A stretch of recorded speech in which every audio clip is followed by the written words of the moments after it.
Saludos a mis amigos, para mí es un grato placer en esta nueva emisión de Protagonistas estar acompañado en este conversatorio con Stanley Javier, una destacada personalidad del béisbol de la República Dominicana.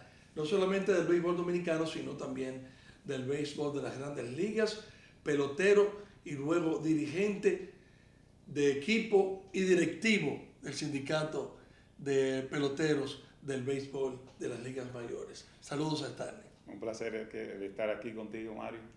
Cómo no. Stanley, son muchas cosas que podemos abarcar en este conversatorio contigo y primeramente vamos a comenzar con esos inicios tuyos. ¿Cómo fue esa infancia de Stanley Javier con su padre Julián Pelotero aquí en República Dominicana, en los Estados Unidos? Y tú naces aquí porque naces en enero. Porque lo más probable es que si hubieras nacido en época de pelota, nacieras de pelota de grandes ligas, nacieras en los Estados Unidos. Sí, sí. ¿Cómo fue eso? ¿Cómo fue esa parte de tu vida iniciando ya con el béisbol y ese ambiente con tu padre pelotero de grandes ligas? Mira, cuando yo estaba en mi niñez, mi papá jugaba, pero yo tenía 6 años, 6, 7 años, o sea que yo no tuve la oportunidad de verlo mucho jugando. Sí me acuerdo ir a los estadios, practicar, parar con él, pero en realidad yo creo que la pelota para mí fue un accidente, porque yo nunca pensé ser pelotero. No. No, yo nunca pensé ser pelotero. En San Francisco de Macorís, al ser una ciudad pequeña, tú juegas todos los deportes, lo que es voleibol, lo que es basquetbol, lo que es pelota, y a la placa, a ver desafíos, y tú siempre estás en un ambiente de jugar deporte. Cuando tenía más o menos como 14 años, yo jugaba mucho basquetbol, comencé a practicar un poquito la pelota y me fui desarrollando, pero nunca tuve la presión de que mi papá me llevaba al play, que paraba, que me enseñaba, sino sucedió que en ese momento todos los amigos comenzamos a practicar pelota, ya eran un poquito más grandes, comenzamos a jugar, comenzamos a viajar y yo me fui desarrollando. En el momento de donde se iniciaron unos cuantos partidos, me vieron jugando, me vieron las condiciones, que yo no sabía que tenía tantas condiciones. Entonces yo comencé a ver scout yendo a verme jugar. No era de que iba a verme, sino que iba a ver los juegos. Y comenzó como el rum de Stanley, el hijo Julián, y mi papá una vez me dijo, mira, vamos a ver si es verdad lo que dicen, y me llevó a Estados Unidos. Yo pedí un permiso en el colegio, me llevó a Estados Unidos, ahí me vieron 3 organizaciones y las 3 me querían firmar, pero a mí la que me gustó fue San Luis y ahí fue que comencé la vida profesional. ¿Qué era la que jugaba tu padre? Esa era la que jugaba mi papá. Ahí estaba el coach que era de mi papá, ahí estaba Stan Musial, ahí estaba Lou Brock, gente que me lo vieron cuando yo estaba creciendo y yo me sentía cómodo en esa organización. Entonces, Stanley, tú no comenzaste a jugar pelota por inspiración de Julián, sino que de tu papá, sino que fue prácticamente por casualidad, porque tus amigos comenzaron a jugar pelota. Sí, nosotros, como te digo, en San Francisco, nosotros jugábamos mucho deporte. Yo siempre supe quién fue mi papá, porque donde quiera que uno va, y yo sé qué tipo de jugador. Pero no fue como la inspiración de que mi papá fue jugador, yo tenía que ser jugador. Hacíamos mucho deporte, mi hermano y yo hacíamos mucho deporte, y en ese momento cambió como para jugar pelota y por suerte, y así fue que yo me comencé la pelota. Y él no te decía nada, nada sobre eso. Mi papá siempre te dejaba hacer lo que tú quisieras. Sí, no, mi papá siempre quiso, y yo lo entiendo ahora, antes no lo entendía, que nosotros fuéramos a la universidad y estudiáramos. Él siempre se inclinó por los estudios, pero ahora yo entiendo lo mismo, porque es muy difícil tú llegar a las grandes ligas y desarrollarte y tener un futuro bueno en la pelota. Bueno, en la época de Julián, porque en esa época solamente había ¿cuántos equipos? 16 equipos, sí. No eran 16 equipos, 8 y 8. Y habían 3 o 4 jugadores de grandes ligas. Dominicanos, o sea que era difícil. ¿Tú estudiaste hasta qué nivel? Yo me gradué de bachillerato. Cuando yo fui a Estados Unidos, ellos me firmaron con las condiciones de que yo volviera y me graduara de bachiller y regresara a los Estados Unidos. ¿Qué bono te dieron? Bueno, en aquella época a mí me dieron un bono increíble, yo creo que fue de $30,000, 25 $30,000 que eso fue una loquera lo que ¿Y qué tú hiciste con ese dinero? Yo no me acuerdo. Ese fue Julián que lo manejó seguro. Seguro, sí. ¿Y tu mamá? Y mi mamá. Bueno, pero fue un buen dinero, sí. Sí, fue muy bueno, porque en ese tiempo se pagaban $1,500. Y a mí me dieron 25, eso fue un escándalo. ¿Eso fue 30,000 o 15 o 25? Fue en 25, pero yo creo que eran 5 progresivos. Entonces, pero no fue porque tú eras hijo de Julián. Bueno, quizá eso ayudó, pero yo lo cojo. Claro, lo cogiste. Entonces, una cosa. ¿Tuviste poco tiempo en San Luis, en los Cardenales? Duré 2 años, jugué 2 rookies y una institucional, y de ahí me cambiaron por Willie McGee para los Yankees. Pero ya que yo Eso recuerdo... fue un cambio rarísimo porque fue un préstamo. Entonces ellos no querían coger a Willie McGee para atrás porque era una vergüenza, porque fue el más valioso de la Serie Mundial. Entonces cogieron a Bobby Mitchell y a mí para atrás.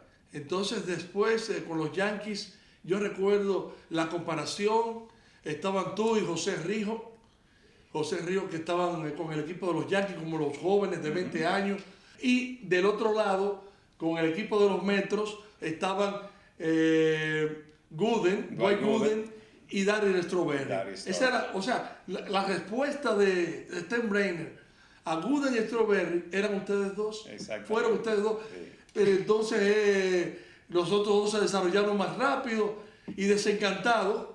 Steinbrenner lo cambió a Oakland. Sí. Esa es la historia, ¿verdad? Bueno, más o menos. Sí. Lo que pasa es que ellos estaban mucho más adelantados. Claro, eso es lo que te digo. En ese momento, y tenían mucho más condiciones que nosotros. O sea que en ese momento ellos, Gooden y Strawberry, por mala suerte y mal vicio, no pudieron desarrollar una carrera de salón de la fama que yo entendía que tenían. Así es. Entonces, esas eran las cosas de Steinbrenner, les desencantado porque ustedes no llegaron a ese nivel de ellos dos tan rápido, pues cambió a Stanley y a José Rijo a los Atléticos de Oakland. Pero esa es otra parte de esta historia que vamos a relatar dentro de unos minutos.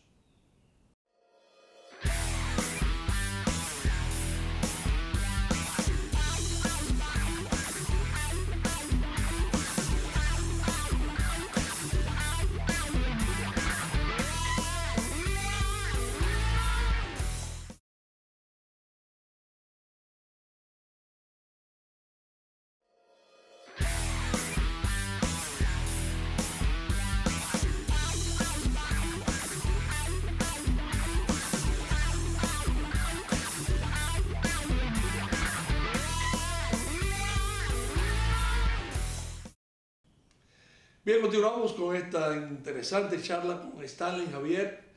Stanley, entonces en el 84 debutas con los Yankees, pero solamente agotas 7 turnos. Sí. Esa fue toda tu temporada de 1984. Entonces te cambian a los Atléticos de Oakland y en el 86 ya tú comienzas a jugar más o menos de forma regular con los Atléticos de Oakland. Sí, ese año, como te digo, nosotros era un equipo, ahí fue que el equipo de Oakland cambió muchísimos jugadores jóvenes, y nos desarrollamos, ahí fue que comenzamos a desarrollarnos, ahí comenzó Canseco, Maguire, Walt Weiss, Polonia, Félix José, un grupo de jugadores buenos, y nosotros ahí comenzamos y fuimos a la Serie Mundial en el 88, o sea que desde el 86 comenzó el desarrollo en realidad de la pelota mía en Grandes Ligas. Entonces, Stanley, en esa Serie Mundial del 88 contra los Dodgers, fue que ustedes perdieron con el famoso jonrón de Carl Gibson frente a Dennis Eckersley.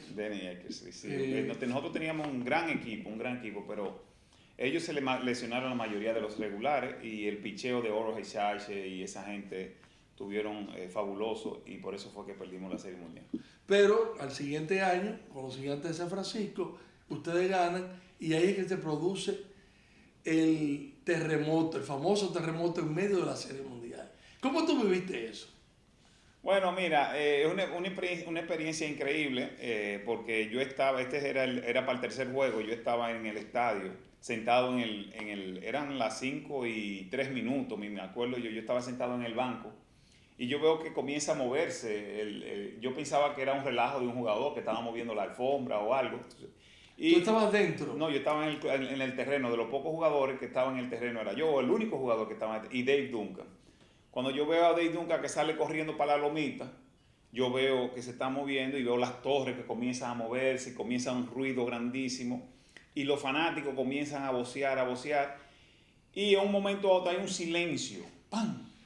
Cuando hay un silencio, comencemos a ver las noticias de un terremoto 7.5 que desbarató el puente, que desbarató los freeways y comenzaron a salir las noticias. Yo me comencé a preocupar porque mi hija, Carla, que nació en ese año, estaba en Alameda, en Oakland, y estaba sola, o sea, sola con la niñera y con la abuela. Entonces ahí comenzamos a preocuparnos y mi papá estaba en la grada y no sabía ir, mi esposa, mi mamá y todos estaban en la grada. Pero nosotros tenemos un pito, tú sabes que aquí los dominicanos usamos un pito de comunicarnos. Yo le pité a él y él me pitó a mí y ahí fue que nosotros nos encontramos, entonces lo bajamos al terreno. Pero fue una experiencia sumamente estresante y muy penosa para la ciudad. Así es, muchos daños materiales, muertos. Y cuando se reanudó la serie, después de unos cuantos días, ¿cuál fue la respuesta del público, de la gente? ¿La gente asistió al estadio? ¿Tenía miedo? ¿Qué pasó? No, la gente fue al estadio, porque en California la gente prácticamente está como bueno, están acostumbrados. Está acostumbrado, pero la gente fue, no pudimos celebrar, porque todavía habían carros, todavía parados y gente que no la habían podido sacar. Y fue una experiencia en realidad como agridulce. Tú querías celebrar, pero tú no querías celebrar mucho. Y en realidad fue... Pero al final uno pasó a la historia, que ganó la Serie Mundial del Terremoto, y así que será recordada por muchos años. Pero gracias a Dios ganamos y ahí fue que logré mi anillo. Precisamente ahora se está jugando la Serie Mundial, los Cachorros de Chicago y los Indios de Cleveland. ¿Cómo tú defines esa experiencia en Serie Mundial? 2 años consecutivos. Los peloteros todos hablan de que, bueno, de que esa es la máxima aspiración de un jugador, llegar a una Serie Mundial.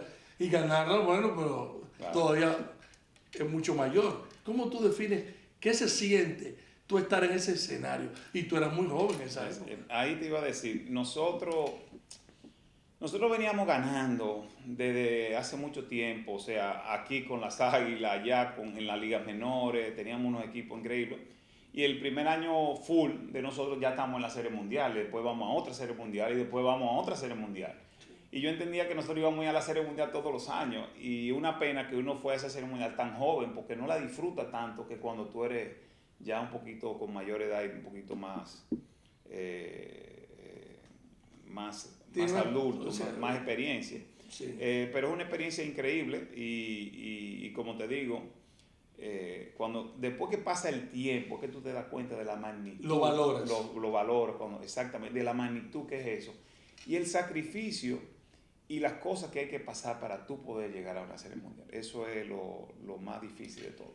En otras pocas palabras, tú no tenías la madurez suficiente en ese momento para valorar esa experiencia que estabas viviendo. Exactamente, esas son las palabras correctas. Y aquí está, miren señores, este es el trofeo de Serie Mundial, ¿verdad? Sí. Esto es del año 1989. A cada pelotero le dan uno. No, tú lo pides. Tú puedes pedirlo si tú quieres y yo pedí uno. Pero ¿y hay quienes no lo piden? Sí, hay muchísimos que no lo piden.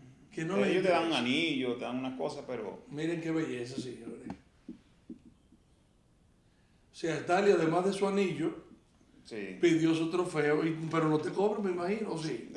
No, yo creo que no. ¿No te cobraron por eso? Yo creo que no, yo no me acuerdo hace tanto tiempo de eso. Bueno, sí, en el 89. Entonces, en el 90 te cambian de equipo. Para los Dodgers. Para los Dodgers de Los Ángeles. En el 90 los Atléticos regresaron a la Serie Mundial y perdieron de los Rojos de Cincinnati la famosa serie de José Ríos. Que era de nosotros también. Que era también de ustedes. O sea, qué coincidencia. Sí. Ríos sale de los Atléticos y se va a otra Serie Mundial con el equipo de los Rojos de Cincinnati. Exactamente. Entonces, ese pasó con los Dodgers. La relación con la sorda, sobre todo. ¿Cómo fue? No, muy buena. Yo fui ahí, batí 300 ese año. pero el año pasado tuvo un problema en el codo y tuvieron que ¿El año anterior? El año siguiente tuve un problema con el codo y tuvieron que operarme y prácticamente perdí ese año. O sea, tuve muchos problemas con las lecciones y no pude hacer nada. Después me cambian a Filadelfia, ahí duré 2 meses. Firmé como agente libre con los Angelinos, también ahí duró un año, tuve muy buen año y después volví con Oakland. Después jugué 3-4 años con San Francisco y terminé con Seattle. Debió ser un correcamino. Sí, corre camino. Ya cuando tú estás en una edad mayor y que tú eres un veterano y que tú tienes experiencia de los playoffs y cosas, los equipos siempre te están buscando para tratar de clasificar y tener experiencia en los playoffs. O sea, como un jugador de rol que puede ayudar al final para tú pues, ganar. Bien, señores, vamos a hacer otra pausa. En breve regresamos con Stanley Javier.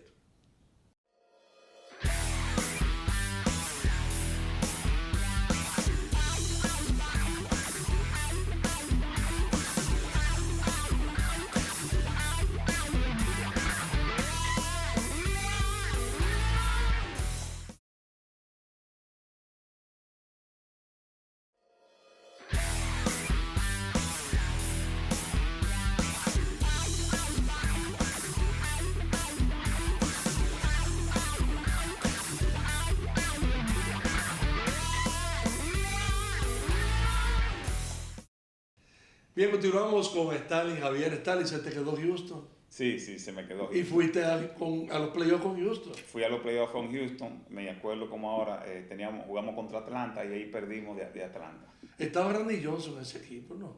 No. Randy Johnson ya había estado antes. Ya había estado antes. Que pasó de Seattle a Houston. Ahí fue en el 98. Exacto. Que Randy Johnson lanzó con Houston en los playoffs y tú tuviste después con el equipo de los Astros. ¿Con qué equipos tú tuviste en playoffs? Yo tuve en playoffs con Oakland, fuimos con Oakland, San Francisco, Houston y 2 veces con Seattle. Con los Marineros, que finalmente, ¿con quién te retiras? Sí. En el 2001. Y ganamos 116 partidos ese año. Ese año, así mismo, y nos ganó la Serie Mundial del equipo de Seattle. Sí, no ganó. Increíblemente. Sí. Tenían un tremendo equipo, Alex Rodríguez, Jay Warner, Egan Martínez, Ken Griffey Jr., estabas tú. Ichiro había llegado. Ichiro también. En ese momento. Sí. O sea que era un equipo impresionante. Sí. Pero, como te digo, ese año, el 2001, ya yo tenía decidido el retiro. Tenías 37 años. 37 años, sí. Pero ya yo estaba un poquito cansado, la familia. Ya estábamos pasando por un proceso donde yo quería estar más con mi familia y en realidad me ofrecieron contrato por 2 años y yo tenía mi decisión tomada. Pero lo que me hizo tomar más la decisión fue cuando el septiembre 11 del 2001, donde los aviones chocaron con la Torre Gemela y yo entendí ahí como que el tiempo había cambiado y todo había cambiado y todo iba a ser mucho más difícil viajar y mucho más difícil para la familia. Así que ese tiempo lo dejé y en realidad no me arrepiento de haber retirado en esa época. Mira, algo importante en tu carrera, una hazaña importante, fue que el 12 de junio de 1997, Stanley Javier conectó el primer cuadrangular de un partido interligas jugando para los Gigantes de San Francisco contra los Vigilantes de Texas. Sí, eso, yo te voy a hacer la historia de ese día. Ese día estoy yo sentado en el dugout y primer juego de Interleague y yo digo, bueno, ahí está Barry Bonds, Jeff Kent, gente que la sacan y yo me puse a pensar antes de juego, diablo, ¿quién va a ser el primero que va a dar el home run?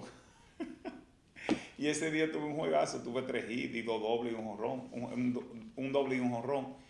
Y en realidad no supe la magnitud que era hasta que en estos tiempos se menciona todo el tiempo que yo fui el primero que di el jonrón. No, pero si tú entras a Baseball Reference, a la página, lo primero prácticamente que dice que Stanley Javier fue el primero que dio ese cuadrangular en juegos interligas, o sea que lo valoran. Sí.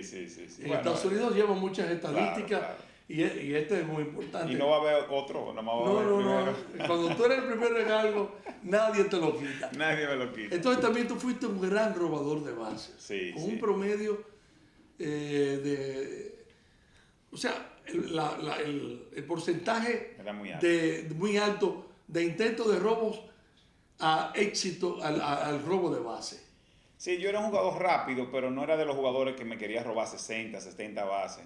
Pero sabías robar. Pero me robaba 30 donde se necesitaba robarse 30. O sea, porque hay gente que te roba un juego 5-1, 4-1, 3-1. O sea, yo siempre me identifiqué con la calidad de robo que hacía. O sea, yo me robaba 30 bases, me sacaban 2 veces, pero esas 30 bases eran cuando contaban en realidad. Entonces, yo siempre me preocupé de robarme la base cuando entendía que el equipo necesitaba esa base. Y yo creo que fui el tercero en la historia en el porcentaje más alto de bases robadas. Así es.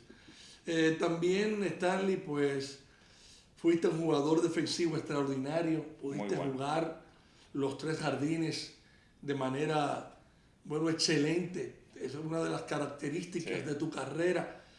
Principalmente, ¿cómo se valora como jugador Stanley Javier? ¿Qué clase de jugador? Mira, tú eras ambidestro. Sí, oye, ¿qué pasa? En realidad, en los equipos siempre habían jugadores con mucho más talento que yo. Pero cuando yo tenía algo que era muy inteligente jugando, voy a ser un poquito modesto porque tú me preguntaste. Entonces, ¿qué pasa? A veces hay cosas en los equipos que no se ven, que los numeritos no lo dicen. Los intangibles. Los intangibles. Entonces, yo era un buen robador, yo era un buen segundo bate, era un buen tocador, era un buen hit and run, era un buen defensivo, tenía muy buenos turnos de calidad y tenía una buena actitud, era un tipo contento y yo siempre pude ser ese tipo de jugador porque yo jugaba con equipos ganadores. Si tú juegas con equipos perdedores que no están en la pelea, eso no se ve. No se ve, pero cuando tú juegas con equipos ganadores, eso se suma. Entonces yo decía, yo con 17 años, ya un poquito viejo, la gente me quería todavía, yo no entendía por qué, o sea, yo entendía que... Con 17 años en las grandes ligas, y la gente me decía, pero ven, yo podía jugar quizá 20, 21, 22 años, porque yo era ese tipo de jugador. Aparte que era un out difícil, y jugaba primera, los 3 files, y tenía una buena actitud, o sea, yo me llevaba bien con los compañeros, me respetaban los compañeros. Y en realidad eso tú no lo ves en los números, o sea, tú no lo ves frío, pero cuando tú estás en el 8º inning con un relevista duro y dándole foul y fajado y haciendo las cosas que tú tienes que hacer, entonces los managers y los buenos gerentes ven eso. Y si tú te pones a ver los equipos ahora mismo que están en los playoffs, tienen varios jugadores de ese tipo que llenan y tienen profundidad. Muy bien. Ya dimos un amplio vistazo a la carrera de Stanley en las grandes ligas. Ahora nosotros vamos a pasar a otra etapa importantísima, como fue su paso por la Liga Dominicana, su experiencia con el equipo de las Águilas Cibaeñas como jugador. Así que nosotros vamos a la pausa y regresamos a ver.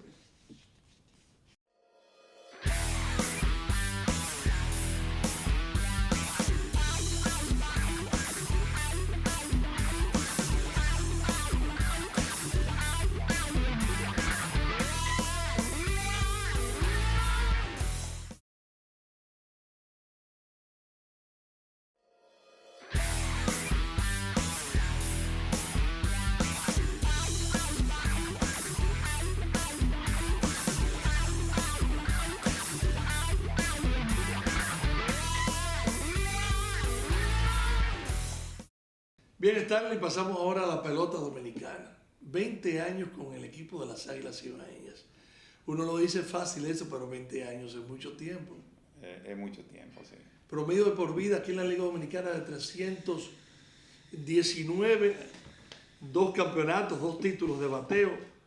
La temporada 86-87, 374 y 87-88, 363. O sea, esos 2 títulos de bateo, prácticamente el inicio de tu carrera con el equipo de las Águilas, y ganaron unos 5 o 6 campeonatos, 5 o 6 títulos cuando tú estuviste con el equipo.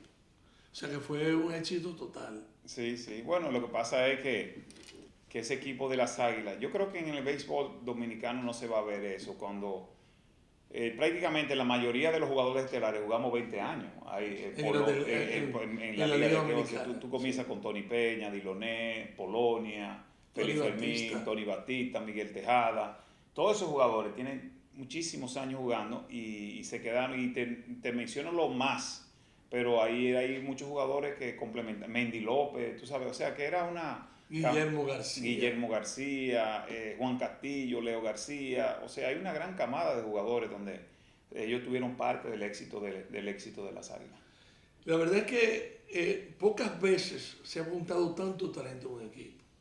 Y después estaba Moisés también, Moisés, o sea que fue una cosa sumamente, después vino Alberto Castillo, después vino Rubén Rivera, Rubén Rodríguez. O sea que Ángel González, o sea que siempre venían saliendo jugadores buenos y ya nosotros teníamos ese núcleo de jugadores de la línea central, donde estaba Tony Peña, Félix Fermín y yo.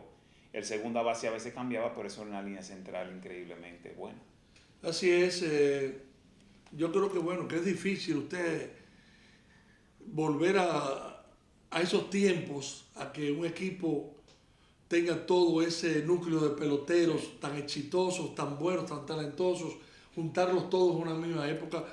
Y por eso es que tú ves ahora que las Águilas están pasando por una sequía. Y eso hasta cierto punto se puede decir que es cíclico. Bueno, lo que pasa es que ha cambiado mucho. Acuérdate que nosotros éramos Grandes Ligas.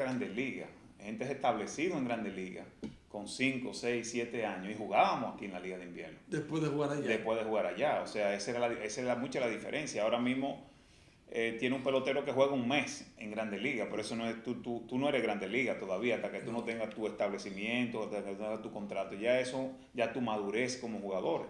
Nosotros éramos jugadores estables. Tony era jugador de juego de estrella, Polonia, toda esa gente, Félix Fermín. Entonces, o sea, nosotros éramos jugadores ya estables en Grandes Ligas y le dábamos esa solidez a ese equipo. Entonces, después que tú te retiras, algunos de los jugadores importantes del conjunto de las Águilas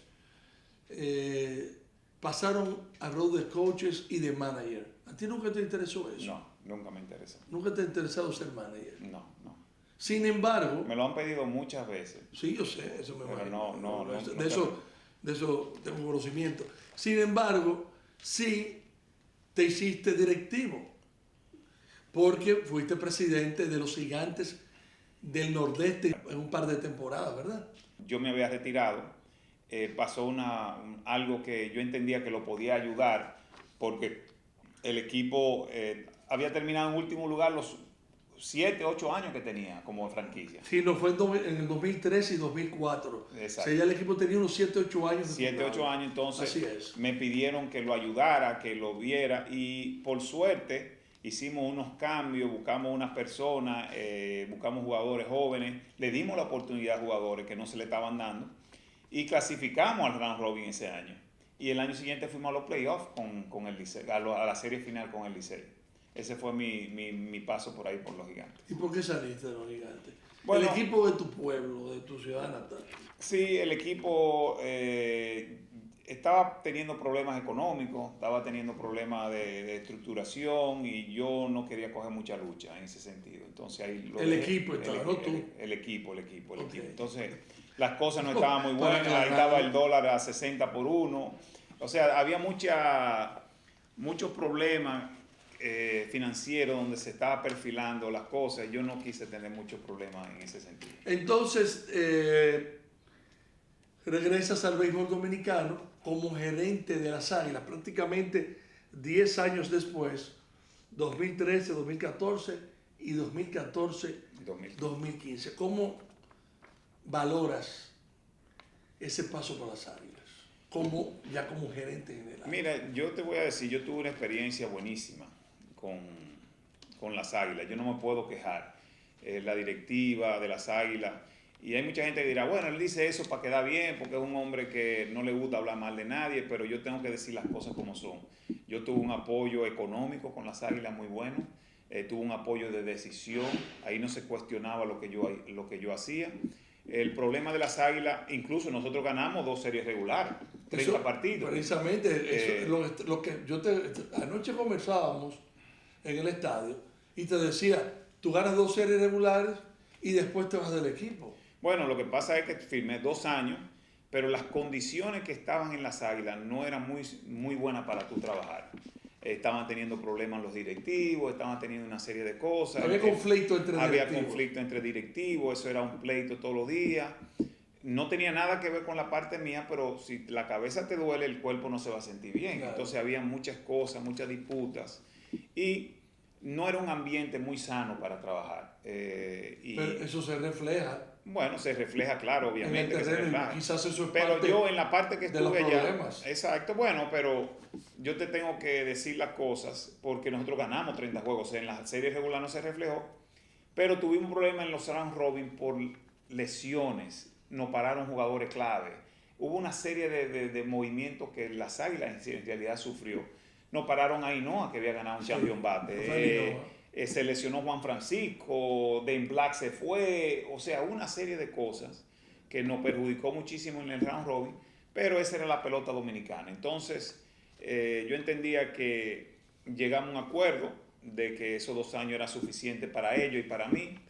No tuve ningún problema. Entiendo que había muchos problemas de conflicto de las directivas y no era el mejor ambiente para trabajar en ese momento. O sea que a pesar de ese éxito deportivo que tú tuviste, señores, no es fácil ganar, ¿eh? Miren las cosas que ocurren, lesiones, peloteros que se van y sobre todo en este béisbol. Entonces, había directivos que querían que tú dejaras, que al terminar tu contrato, querían que tú salieras.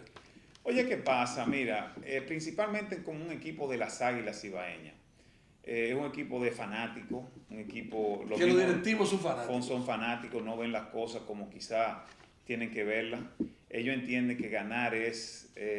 los otros equipos se preparan igual.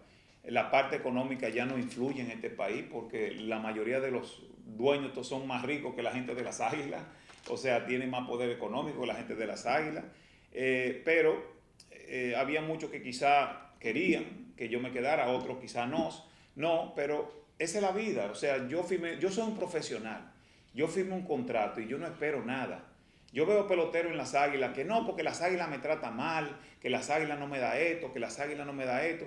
Y yo digo, pero las Águilas a ti no te deben un centavo. Usted firmó un contrato, usted le pagaron, ya a ti no hay que darte más nada. Entonces yo soy el tipo de persona que soy un profesional. Yo firmé un contrato, las Águilas me pagó, me dio todo lo que yo exigí, hicieron todo lo que yo pedí.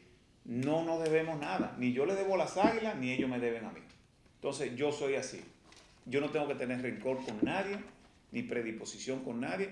Yo soy un profesional y yo, las Águilas, lo siento, que yo le di esa franquicia a lo que yo pude en mis mejores años como jugador. Muy bien. Nosotros vamos a hacer una pausa, ya la última. Entonces ya regresamos con la parte final, con todas estas cosas que nos está contando Stanley, muy interesantes todas. Y bueno, pues yo creo que el público está disfrutando esta charla con este destacado jugador dominicano del béisbol de aquí y de allá. Vamos a la pausa.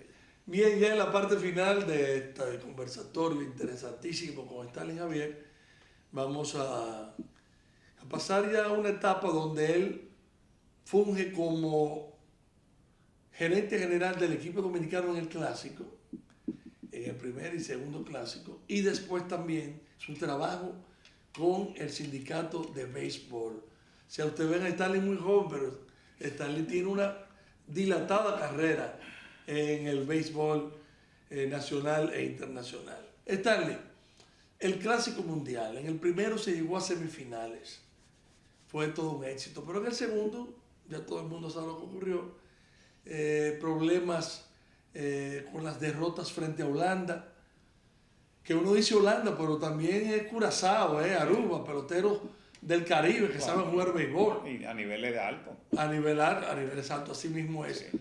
Pero también hubo cosas que yo quiero que tú me hables.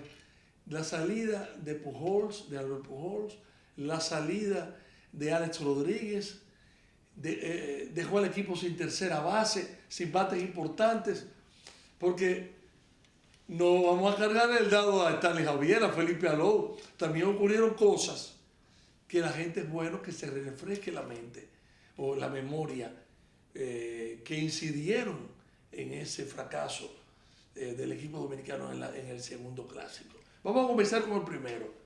No, mira. Mariante y todo ese buen grupo de peloteros. No, lo que pasa es que la cosa tú no lo puedes ver de esa manera, de que fue un fracaso, eso, porque Bueno, surgen muchas cosas. Fracaso deportivo. No, yo entiendo, pero surgen tantas cosas ahora mismo que en la pelota, tú lo sabes mejor que nadie, que uno no tiene control. Un ejemplo, el primer clásico fue el primero, donde el pelotero no tenía la experiencia de jugar el clásico, de donde no se preparó, y como quiera llegamos lejos, pero ahí se hizo un núcleo de jugadores buenos que estaban fuera de forma. Me acuerdo que el mismo Pujol estaba fuera de forma y no pudo hacer lo que en realidad él podía hacer. Y llegamos a la semifinal, pero fue como a empujones, como que las cosas los pitches que supuestamente ellos no fallan, lo estaban fallando. En el segundo clásico fue algo interesantísimo porque estábamos sin jugadores. Nosotros 1 o 2 horas antes de llenar el roster no teníamos jugadores, porque se habían lesionado todos, Alex Rodríguez, Pujols, David Ortiz, todo, incluso David Ortiz nos pararon, que no podía jugar primero, él tuvo que jugar primera. Sí. O sea, hubo una serie de cosas ahí que nos pasaron, donde los pitchers que teníamos no pudieron, y cuando tú pones todo eso junto, incluso nos pasaron cosas que yo decía, bueno, pero es una cosa en contra. Nosotros cuando llegamos a Puerto Rico no teníamos habitaciones. Nosotros duramos 6 horas fuera. Lo recuerdo. O sea, tú pones todo eso junto. Yo recuerdo esperando en ese hotel de playa en La Verde. Exacto. Esperando muchísimo tiempo fuera. O sea, ahí no pasaron tantas cosas fuera y dentro del terreno. Las organizaciones que dijeron que sí, nos decían que no. Y eso fue un desastre. O sea, nosotros sabíamos que nosotros no íbamos a poder... Pero tú tienes que hacerlo mejor y tratar de no buscar excusas. O sea, claro, ustedes no buscaron excusas, así mismo es. Eso es, ya pasó y pasó. Pero yo que estoy fuera, y yo andaba con el equipo, yo era el director de prensa del equipo. Lo de Alex Rodríguez fue para quedar bien, que dijo que iba a jugar con el equipo dominicano, porque ahora se dice, y mucha gente lo dice, de que él sabía que se iba a operar, de que tenía que operarse la cadera, y como quiera fue a hacer ese simulacro. Mira, yo en realidad no me voy tan lejos. Él quiso jugar, jugó un par de juegos y no pudo. Yo lo dejo ahí, pero después yo no puedo meterme en detalle porque yo no tengo las informaciones necesarias. No, pero él jugó un par de juegos de exhibición. De exhibición, exacto, y lució muy bien. Y nos fuimos a una fiesta a su casa después de ahí. O sea, él estaba integrado en el equipo. De un momento a otro lo llamaron que tenía que operarse, o que no operarse, no, que tenía problemas en la lesión y que no podía jugar. ¿Te acuerdas que la última palabra lo tienen los equipos, no es el jugador? Pero ya eso, lo importante es que ganamos. Sí, ganamos. Moisés hizo un trabajo increíble. Moisés entendió que los jugadores tenían que jugar y jugar aquí para irse ready. Toditos lo hicieron. Y si no hacen lo mismo, no hacemos nada yendo en el clásico. Porque, bueno, yo tuve también la suerte, el privilegio de estar con ese equipo. Exacto. Y la verdad es que fue una integración increíble, estaban en forma todos, habían jugado aquí. Claro. Y no había esas grandes estrellas. Moisés, además de Cano y un grupo, los demás no eran jugadores tampoco de renombre. Sí, pero Moisés fue 2 veces como jugador, sí, y entendió lo que había que hacer para... Entonces lo importante de que Moisés tuvo la visión de que eran jugadores jóvenes, que no eran jugadores superestrellas, y podía decirle, mira, tú tienes que venir a jugar para acá, para tú poder estar en el equipo, y todito lo hicieron. Y si no hacen lo mismo, quizás no repetimos. Bueno, eso fue en cuanto al clásico. ¿Y cómo tú aquilatas esa experiencia del clásico? No, excelente. Yo entiendo que es una experiencia buenísima. Fui el primer gerente, que tampoco me lo pueden quitar. Entonces, Nada, la experiencia fue buenísima y yo entiendo que es una gran oportunidad para que el jugador represente a su país, ya que nosotros no tenemos la oportunidad como profesional de hacerlo así. Entonces, también después, pues, eres asesor del sindicato. Asistente especial. Asistente especial del presidente del sindicato de los jugadores del béisbol de las Grandes Ligas. Murió murió Michael Winner, sí. Winner. Trataste yo recuerdo en las reuniones que hiciste, de que las condiciones del pelotero latino mejoraran. ¿Qué se hizo al respecto? ¿Qué se logró en ese sentido? Mira, yo tuve en 2 negociaciones. De los pactos. De los pactos, gracias a Dios. De Grandes Ligas, de los dueños y el sindicato. Y el sindicato.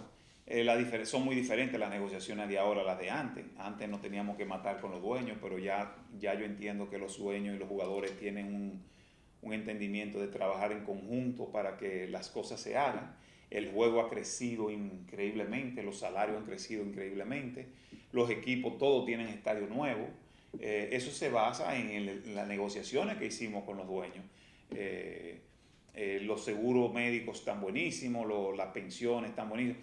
Todo lo que nosotros hemos logrado como jugadores, lo hemos logrado a base a las buenas negociaciones que hemos hecho bajo los jugadores. Yo siempre le digo a los jugadores de este tiempo que todo lo que ellos tienen ahora no es porque ellos son mejores que nosotros, sino que nosotros lo hemos logrado en base a 5 huelgas que nos fuimos, en base a sacrificios, en base a gente que han perdido trabajo, y que entiendan que nosotros dejamos el juego. Cuando yo llegué, el juego quedó mejor que cuando yo me fui. Y ellos tienen que tener esa responsabilidad, y eso es lo que tratamos de enseñarle al jugador de Grandes Ligas. Y yo creo que he sido parte importante de eso lo que está sucediendo ahora. Para mí fue un honor, un placer representar a los jugadores.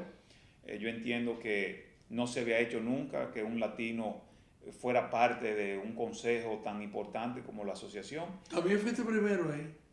Bueno, no, estaba Tony Benazar de un latino. Pero lo que te quiero decir es que para mí, oye, la pelota, si tú me hubieras dicho cuando yo te hubiera comenzado que me iba a pasar todo, yo te hubiera dicho mentiroso. O sea, que todos los días, y ahora también asesorando al consejo directivo de los Toros, para mí ha sido siempre una experiencia buena la pelota. Yo tengo que estar agradecido todo el tiempo por eso. Entonces, bueno, ya tú hablaste de los Toros. Tu trabajo en los Toros comenzaste en marzo de este año como asesor de la temporada muerta. Tus relaciones son excelentes con Pablo, con Pablo Peguero, con su hijo Félix, con los demás miembros de la Oficina de Operaciones de Béisbol. ¿Tu labor con los Toros cuál es? Bueno, como lo dice el cargo, un asesor. O sea, yo me llevo muy bien con Pablo. Nosotros estamos siempre en contacto todo el tiempo. Yo también no asesoro solamente a Luis Emilio, al consejo, sino... Luis Emilio es el presidente del equipo, Luis Emilio Rodríguez, mi amigo. Exacto.